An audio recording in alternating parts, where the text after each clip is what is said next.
veut le jeûner. C'est le jeûne que nous faisons souvent à la fin du mois, à la fin de l'année. Et le thème de ce jeûne, c'est et vous recevrez une puissance. Dans Actes 1, verset 8. Maintenant, pendant la semaine, ça dépend de ce que Dieu mettra à cœur aux responsables de l'intercession. S'ils reçoivent des choses, ils vont le partager au fur et à mesure. Amen. Le thème de ce matin, c'est discerner la voix de Dieu. Discerner la voix de Dieu. Je lis Habakkuk 2, verset 2. Habakkuk 2, verset 2. L'Éternel m'adressait la parole et il dit, écris la prophétie. Grave la suite des tables afin qu'on la lise couramment. Amen. Nous avons vu les dimanches passés que Habakkuk avait décidé de veiller jusqu'à ce que Dieu lui parle. Et effectivement, Dieu a parlé à Habakkuk. Et ce qui est important, ce n'est pas que Dieu ait parlé à Habakkuk. Ce qui est important, c'est que Habakkuk a su discerner la voix de Dieu. Et Habakkuk a conversé, a échangé avec Dieu. Souvent, beaucoup parmi nous disent Dieu m'a dit. Quelquefois c'est vrai, quelquefois c'est faux. Parce que nous confondons des fois la voix de Dieu avec les autres voix de notre corps. Il est très important pour celui qui veut vraiment marcher avec Dieu. Quand je dis celui qui veut vraiment marcher avec Dieu, parce qu'il y a des gens qui viennent à Dieu pour diverses raisons. Mais celui qui veut vraiment marcher avec Dieu doit savoir discerner la voix de Dieu parmi toutes les voix qu'il peut entendre. Parce que nous entendons beaucoup de choses. Mais il faut qu'on soit bien préparé pour écouter la voix de Dieu. Amen. Grand 1, les voix de l'homme. Les voix avec X, comme parlait, les voix de l'homme. Nous voyons que Dieu a donné à l'homme une bouche pour parler, pour s'exprimer, pour dire ce qu'il ressent. Mais en réalité, il n'y a pas que la bouche qui s'exprime. Parce que dans le corps de l'homme, ou dans l'être de l'homme, tout est expression. Toutes les parties de notre être parlent. Notre corps parle, notre âme parle, notre esprit parle. Et souvent, l'on n'arrive pas à discerner tous ces langages. Le langage du corps est très facile à discerner. Quand quelqu'un a faim, quand quelqu'un a soif, quand quelqu'un a froid, quand quelqu'un a chaud, quand quelqu'un a envie de telle ou telle chose, en fait, c'est le corps qui parle. Le corps parle pour attirer notre attention ou quelquefois pour imposer ses limites. Donc il est très facile de reconnaître l'expression, le langage du corps. Mais l'âme aussi parle. Vous savez, l'âme est composée de 3 parties. Nous avons les émotions, nous avons la volonté, nous avons l'intelligence. Et chacune de ces 3 parties a sa façon de s'exprimer. Le langage des émotions est facile où quelqu'un est en joie, où quelqu'un est dans la tristesse, ou la colère, ou l'amour, ou la haine. Ce sont les expressions, ce sont les façons des émotions, une partie de l'âme de s'exprimer. Notre volonté s'exprime tout le temps. Nous passons notre temps à dire je, moi. C'est facile d'exprimer notre volonté, quelquefois par nos comportements. Quand nous parlons, on pose des actes pour montrer que c'est ce que nous voulons, c'est ce que nous ne voulons pas. Vous comprenez? Et notre intelligence se manifeste dans tout ce que nous faisons, même chez un bébé. Un enfant, quand tu as les bonbons, des biscuits, tu casses ça quelque part. Si l'enfant a besoin de prendre les bancs, tout ça, pour monter dessus, pour aller chercher les biscuits, le chocolat, il va le faire. Voilà son intelligence qui s'exprime, son intelligence qui parle, parce que Dieu a voulu que ce soit ainsi. Parce que souvent, on confond l'intelligence et l'instruction. Ce n'est pas du tout la même chose. C'est bon d'être instruit, d'aller à l'école. Ça permet juste d'apprendre certaines choses. L'instruction ajoute certaines choses seulement à notre intelligence. Celui qui est instruit dans les sciences, dans la médecine, connaît certaines choses. Peut-être que l'agriculteur ne connaît pas, mais l'agriculteur aussi connaît des choses que celui qui va dans la rue ne connaît pas. Comprenez? Donc Dieu a donné l'intelligence pour que ça puisse s'exprimer par les actes. Un artiste, quand il peint ces choses, son intelligence parle, l'esprit, quand on se dit qui a fait ça. Et les œuvres que l'on fait parlent pour nous, s'expriment pour nous. Mais la partie la plus importante de l'homme en réalité, c'est l'esprit. Proverbe 20, verset 27 dit: le souffle de l'homme est une lampe de l'Éternel. Il pénètre jusqu'au fond des entrailles. Parce que Dieu a fait en sorte que l'on puisse parler, on puisse s'exprimer. Mais Dieu a prévu lui-même nous parler par notre esprit. Dieu a dit que c'est l'esprit, le souffle, qui est une lampe de l'Éternel. Ce n'est pas l'esprit, c'est le canal que Dieu a choisi en principe pour communiquer avec l'homme. Et l'esprit a deux facultés. Il y a la conscience et il y a la voix de l'esprit. La conscience, dans 1 Jean 3, verset 20 à 21 dit: car si le cœur le condamne, Dieu est plus grand que le cœur. Et il connaît toutes choses. Bien aimé, si le cœur ne nous condamne pas, nous avons l'assurance devant Dieu. En fait, ici, l'apôtre Paul, l'apôtre Jean, parle de la conscience, vous savez? Mais la conscience n'est pas parfaite. La conscience, en fait, est modélée en fonction des personnes. Tite 1, verset 15 dit: tout est pur pour ceux qui sont purs, mais rien n'est pur pour ceux qui sont souillés et incrédules. Leur intelligence et leur conscience sont souillées. Leur intelligence et leur conscience sont souillées. À la base, Dieu a donné la conscience à l'homme. Quand il dit à l'homme, à tout homme, chrétien, païen, tout ça, pour que la conscience soit comme une lampe, comprenez, soit comme une boussole dans la vie des gens, pour que la conscience aide l'homme à faire la différence entre le bien et le mal. Mais il se trouve que cette conscience, en fait, est modélée en fonction, je ne dirais pas de l'éducation, mais de ce qu'on reçoit, des enseignements qu'on reçoit, surtout dans le domaine religieux. La conscience s'adapte à ce qu'on sait ou à ce qu'on croit, en fait. Vous comprenez? Ce qui fait que la conscience, si je prends l'exemple des djihadistes, des gens qui se font, qui tuent les gens au nom de la religion. Ils le font en toute conscience, ils le font avec conviction, parce qu'on leur a appris qu'en faisant cela, ils vont aller au ciel. Ou prenons d'autres personnes, on ne va pas citer de religion, qui, des fois, ils font le mal, ils savent que ce n'est pas forcément bien, mais ils font quand même parce qu'ils savent qu'ils vont passer par la confession, ils vont se confesser, ou quand ils vont mourir, peut-être qu'il y aura des messes de requiem qui feront en sorte que tout ce qu'ils ont fait de mal soit pardonné. Ce qui fait que la conscience s'adapte à ces choses. Et ces gens-là peuvent poser des actes. Vous savez, c'est pas un exemple Prenons l'exemple d'un musulman, juste pour vous donner un exemple.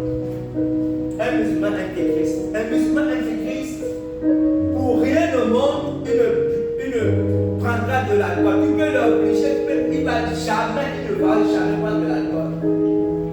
Il ne va pas prendre de l'alcool, il ne va pas toucher à ce qu'il pense être impur comme le cochon. Jamais, tu ne le feras jamais avec ça. Il ne va même pas vendre. Et pourtant, on sait que les musulmans ont besoin d'argent, mais il ne vendra jamais de l'alcool parce que dans sa conscience, c'est grave. va poser des actes 10 000 fois pire que le fait de boire de l'alcool parce que sa conscience a été éduquée comme ça. Comprenez? C'est pour ça que tu dis que tout est pur pour celui qui est pur. Un chrétien qui est né de nouveau, je parle de celui qui est vraiment né de nouveau. Je ne parle pas de celui qui est dans l'église ou de celui qui vient chercher les bénédictions. Non. Celui qui est né de nouveau, qu'est-ce qui se passe dans sa vie? Juste après la nouvelle naissance, il reçoit un nouvel esprit. Parce qu'il n'est pas dit que sa conscience est complètement neutre pour reconnaître, pour faire la bonne différence. C'est quand on évolue avec Dieu, quand la personne pratique la parole de Dieu, quand un chrétien pratique la parole de Dieu, ça transforme son corps et ça transforme aussi sa conscience. C'est que sa connaissance de la sainteté croît. Il croît dans la sanctification. Un chrétien grandit dans la sanctification. Ce qui fait que les choses qui ne troublaient pas sa conscience hier vont commencer à troubler sa conscience. Même rien du tout. Il arrive un chrétien, même quand il a eu un échange ou quand il se querelle avec quelqu'un, il n'arrive pas, il n'est pas tranquille, il rentre chez lui, il n'arrive pas à dormir parce que son cœur le pousse à lui demander pardon, même s'il a raison. Pourquoi? Parce qu'au fur et à mesure qu'il marche avec Dieu, sa conscience ne supporte plus certaines choses. Voilà le rôle de la conscience. Mais la conscience s'adapte en fonction de la parole de Dieu. Quand on médite la parole de Dieu. Et il y a aussi la voix de l'esprit. En fait, la voix de l'esprit, c'est notre voix à nous. Vous comprenez? C'est la voix de l'homme intérieur. Beaucoup de gens disent que Dieu m'a dit. Certains disent une voix m'a dit. D'autres disent encore un cœur m'a dit. Païens chrétiens, les gens disent ça parce qu'à un moment donné, ils entendent, en fait, vous savez, les voix de l'extérieur viennent comme un flot. Je vais reprendre pour qu'on comprenne. Imagine quelqu'un qui a un projet, qui s'assoit et qui réfléchit à quelque chose. Il réfléchit, il dit bon, je vais acheter, je dis n'importe quoi. Je vais acheter une parcelle, peut-être à Guinguélé, et la personne est en train de réfléchir. Et comment je vais faire? Voilà quelqu'un qui est en train de réfléchir. Il réfléchit et en réfléchissant, il peut avoir des idées qui lui permettent de bien réfléchir. Ça, c'est une chose. Mais quelqu'un peut être là comme ça et puis des flots de paroles, de pensées viennent. Tu as là et puis tu reçois des choses, les pensées te viennent seules. Ces pensées-là sont extérieures à toi. Ou ces pensées viennent de ton moi, ou ces pensées viennent de Dieu. Voilà comment on reçoit les choses. Tu reçois des pensées qui viennent seules. Maintenant, quand tu les reçois, tu peux maintenant commencer à réfléchir ou à méditer sur ça. Mais à la base, tu as les pensées viennent seules. Voilà les choses qui viennent de l'extérieur. Ou ces pensées viennent de ton esprit, ou ces pensées viennent de Dieu. On va voir après comment faire la différence. Donc, quand quelqu'un dit un cœur me dit, en fait, la plupart du temps, c'est notre moi intérieur qui nous parle. Mais ce moi intérieur, tout dépend à quoi il est relié. Parce que notre moi intérieur est un esprit. Et le fait que notre moi intérieur soit un esprit, il a une capacité que nous n'avons pas. Parce que le moi intérieur reconnaît ce qui se passe dans le monde spirituel. C'est la différence entre notre chair. Vous comprenez? Notre moi intérieur peut ressentir des choses que notre corps, notre chair ne peut pas ressentir. C'est pour ça qu'il nous parle, vous comprenez? En ce moi intérieur, si nous sommes nés de nouveau, il est relié au Saint-Esprit. Donc nous devons toujours le goûter. En tout cas, il peut nous dire, il nous dira toujours ce qui vient de Dieu, ce qui est bon pour le chrétien. Mais là, s'ils ne sont pas nés de nouveau, ce moi intérieur peut être relié aux connaissances que nous avons, ou à un esprit, ou à notre moi, à beaucoup de choses. Mais quand il nous parle, c'est pour ça que ce qui est fondamental, il faut d'abord qu'on sache à quoi est relié notre moi intérieur. Je prends un exemple pour nous faire comprendre. Vous voyez, quand on parle des sorciers, dans le monde naturel, on pense que les sorciers sont des gens extraordinaires ou des devins. En fait, il n'en a rien. Un sorcier, c'est tout simplement un homme, être humain comme nous, qui a une relation avec un esprit impur. Ça veut dire que son esprit est en communion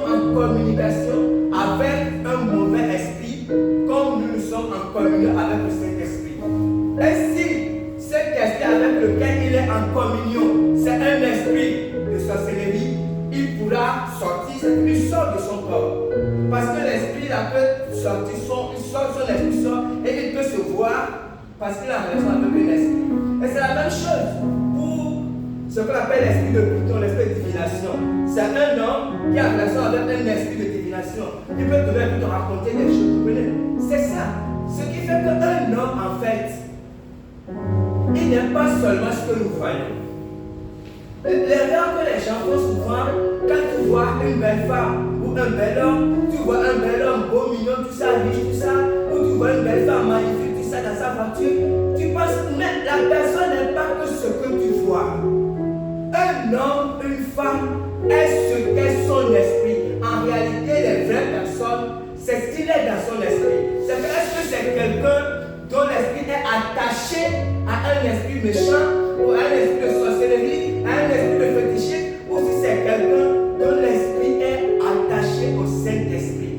C'est pour ça que Dieu, qui a créé tous les hommes, avait interdit aux Juifs, c'était même interdiction sous coup de mort, de ne pas avoir de relation avec les païens.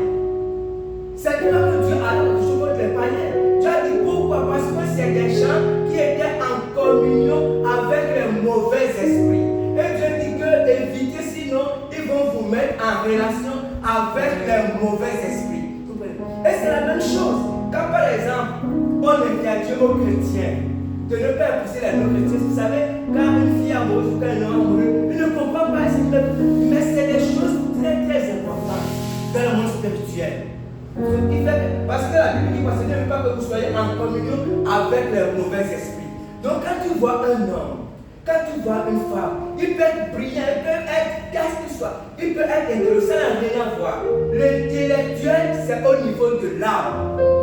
Comprenez? Pour la Bible, si vous voulez, c'est au niveau de l'âme. Mais l'homme est ce qu'est son esprit d'abord. C'est-à-dire que ce qui avec quoi il est en relation. Parce que c'est de là qu'il puise sa source. Comprenez? Le chrétien puise sa source. En fait, le chrétien, sa vie est fondée sur Dieu. Le païen, sa vie est fondée sur les mauvais esprits. Donc, vous savez qu'ils sont très différents. C'est ça la réalité. Ce qui fait que lorsque un païen, il reçoit des choses, il peut recevoir une voix, sauf que la source peut être un mauvais esprit. Comprenez? Parce qu'il est nourri par ces mauvais esprits. Ça peut être l'esprit des ancêtres. Vous savez, comprenez? Donc on doit comprendre que pour que nous recevions de bonnes choses, il faut que nous soyons connectés à la bonne source. Amen. Grand 2. Un murmure doux et léger. Un murmure doux et léger. 1 Roi 19, versets 11 à 13. L'Éternel dit: sors et tiens-toi dans la montagne devant l'Éternel.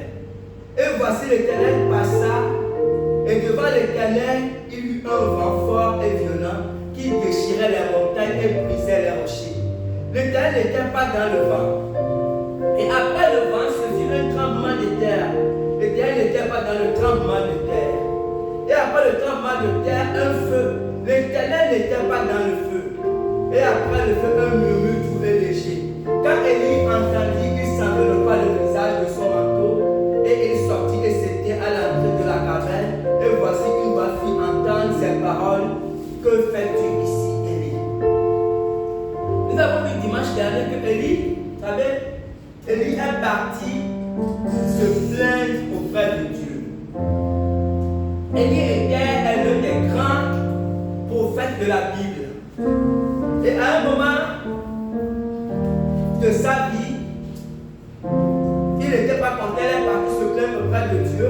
Et vous voyez, quand il est parti se plaindre auprès de Dieu, la Bible dit que Dieu voulait lui parler, mais avant que Dieu ne lui parle, il y a eu plusieurs grandes manifestations, plusieurs mouvements autour d'Élie.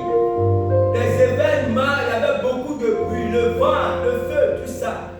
Mais Élie était resté imperturbable. Parce que Élie savait discerner la présence de Dieu. Élie savait dans tout le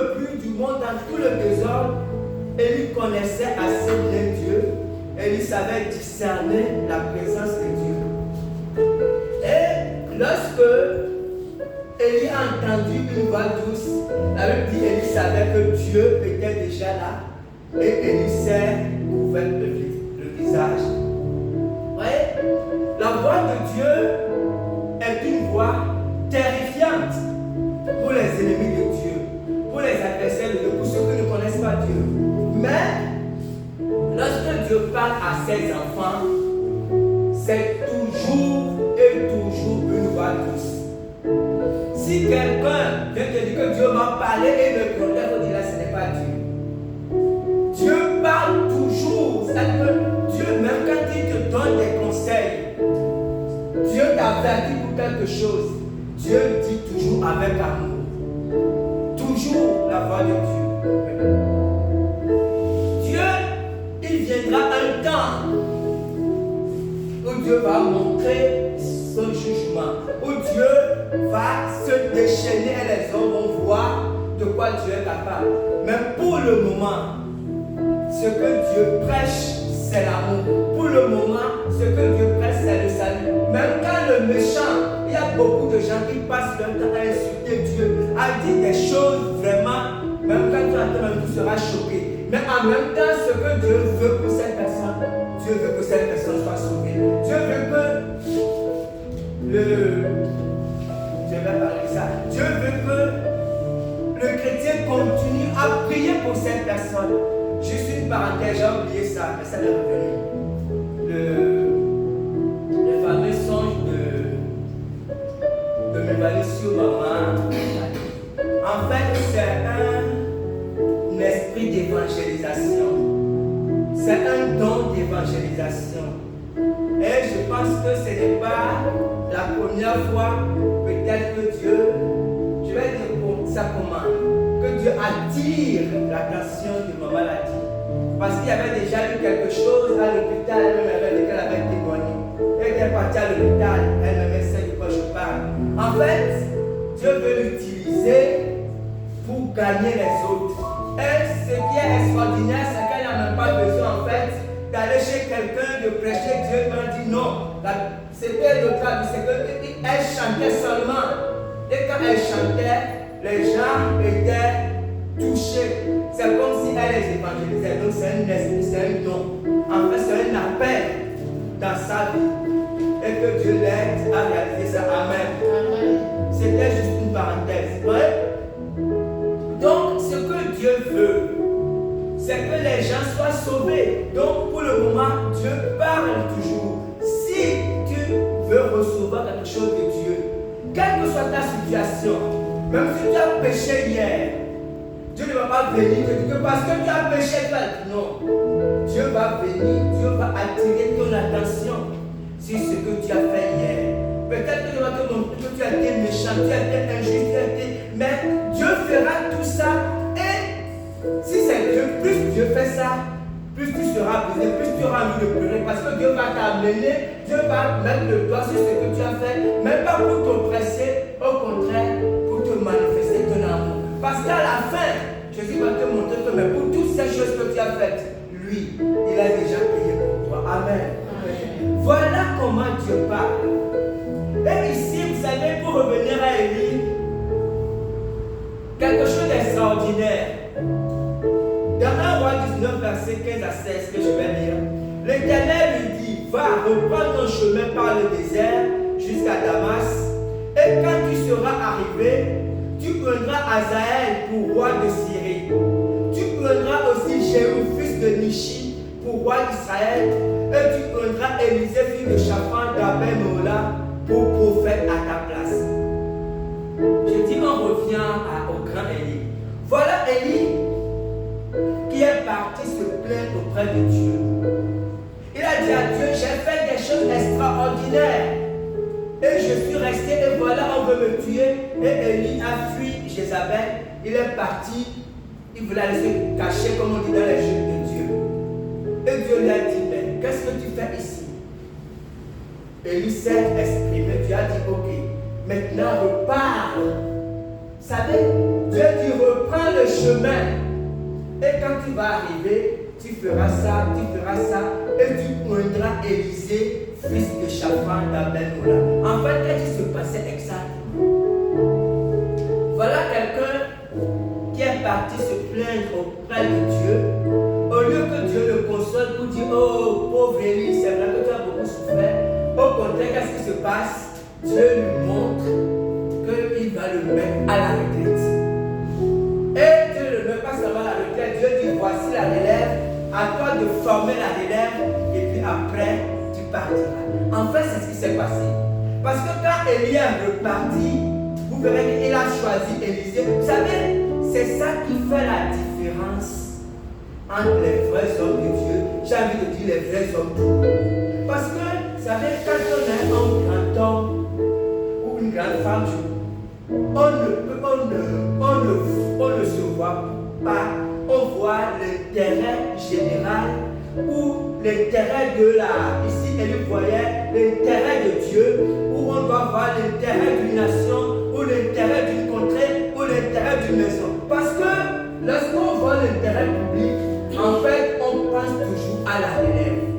Parce qu'on n'est pas éternel. Élie a fait des choses extraordinaires pour Dieu.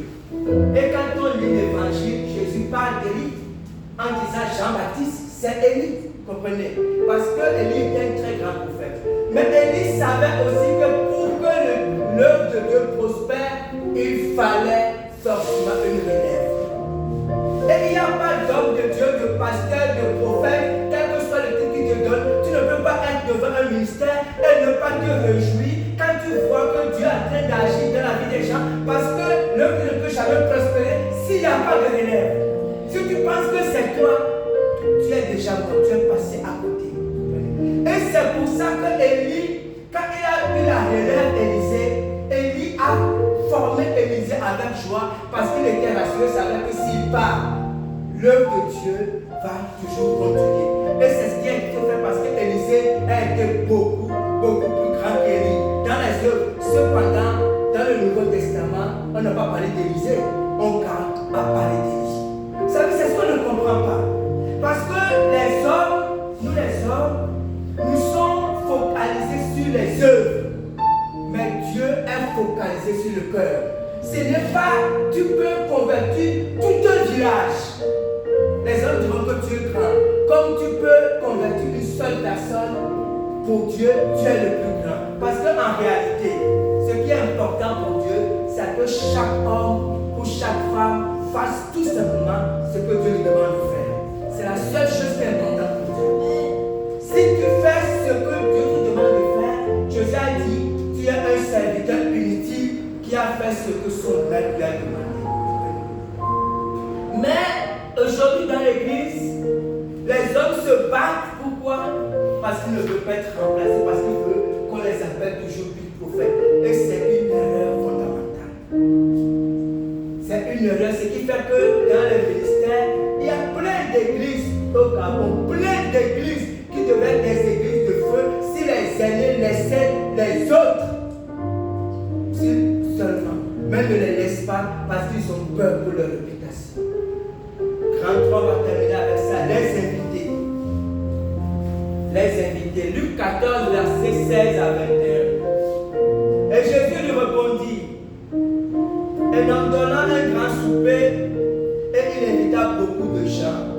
À l'heure du souper, il envoya son serviteur dire aux conviés, venez car tout est déjà prêt. Mais tous unanimement se mirent à s'excuser. Le premier lui dit, j'ai acheté un champ et je suis obligé d'aller le voir. Excuse-moi, je te prie. Un autre dit, j'ai acheté 5 paires de bœufs et je vais les essayer. Excuse-moi, je te prie. Un autre dit, je viens de me marier et c'est pourquoi je ne puis aller. Le serviteur de retour apporta ces choses à son maître.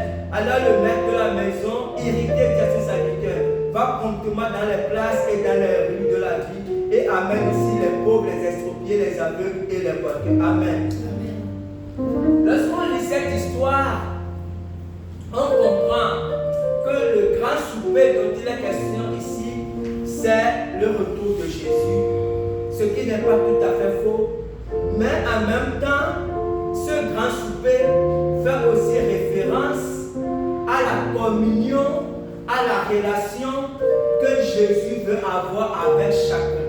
En fait, Jésus veut s'inviter à notre table ou Jésus veut nous inviter à sa table. Jésus veut avoir un souper avec chacun de nous. En fait, avec tous les chrétiens.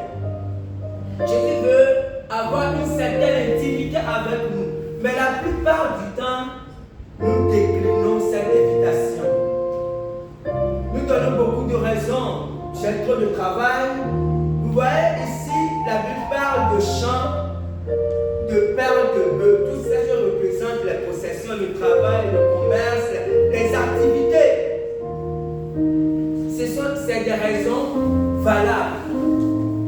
Mais en même temps, ces raisons ne sont pas au-dessus de la relation que nous devons avoir avec Dieu. L'autre a évoqué le mariage. Le mariage qui représente le foyer, les enfants, la famille. Donc, vous voyez ici, Jésus a évoqué des choses très importantes. Quelqu'un qui vient d'acheter un champ, quelqu'un qui va acheter 5 paires de bœufs, ça fait 10 bœufs. C'est beaucoup de choses, beaucoup d'investissements. Donc Jésus n'a pas parlé des choses qui nous tiennent à cœur. Voilà les choses que Jésus a évoquées. Les choses qui sont importantes, certes, mais c'est avec ces choses que nous nous excusons auprès de Dieu. J'ai trop de choses à ce Seigneur. Et Jésus a dit que ces excuses ne sont pas recevables. Ce qui fait que nos vies chrétiennes ou nos vies tout court sont en difficulté parce que nous ne comprenons pas que si nous voulons avoir une vie en harmonie, il nous faut forcément avoir une communion avec Dieu. Nous ne pouvons pas avoir une vie harmonieuse en tant que chrétien sans avoir une communion avec Dieu. Si nous ne mettons pas Jésus ou notre relation avec Jésus à la première place, nous aurons toujours des difficultés dans notre vie. Dans certains domaines, nous aurons des luttes, des combats. Pourquoi? Parce que nous ne mettons pas Dieu à la première place dans notre vie. Amen. Amen. Et que Dieu bénisse sa parole.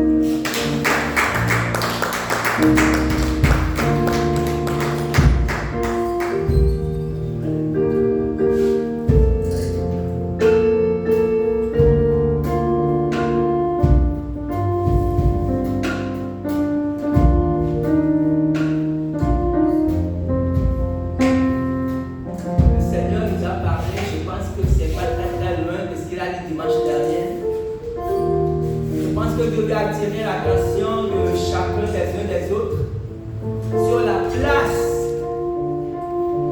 Dieu sait que nous sommes tous chrétiens, nous l'aimons d'une certaine manière. Mais en fait, le Saint-Esprit a envie d'aller un peu plus loin avec chacun. Le Saint-Esprit veut faire des choses particulières dans la vie de chacun, mais il est tout le temps bloqué, buté, parce que à cause de nos choix. Parce que nous faisons toujours le choix. Nous mettons toujours des choses qui sont importantes, c'est très importantes même, je dirais. Mais tant que ces choses seront au-dessus de Dieu, alors c'est ces choses qui sont nos véritables dieux. Alors c'est ces choses qui sont nos véritables. Vous savez, on fonde. Ça veut dire qu'on choisit de fonder nos vies sur ces choses, sur nos champs, sur nos paires de bœufs, sur nos mariages, sur notre travail, sur notre argent. On choisit de fonder notre vie sur ces choses au lieu de les fonder réellement sur Jésus. Amen.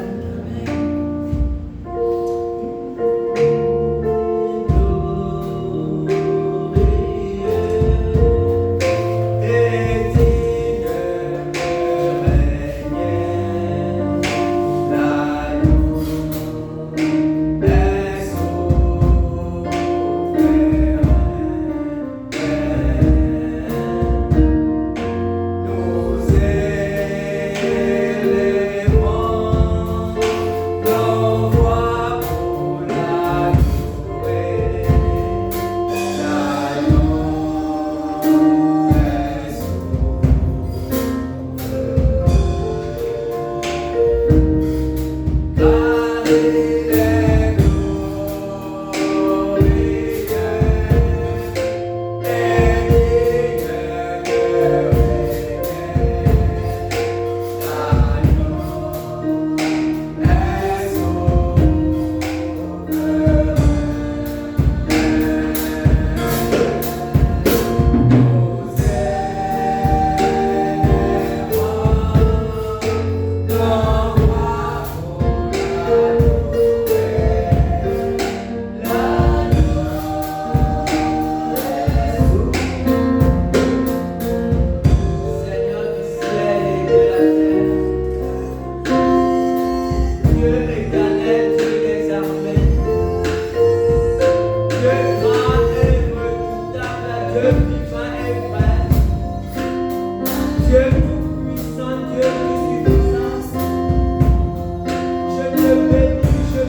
Amen.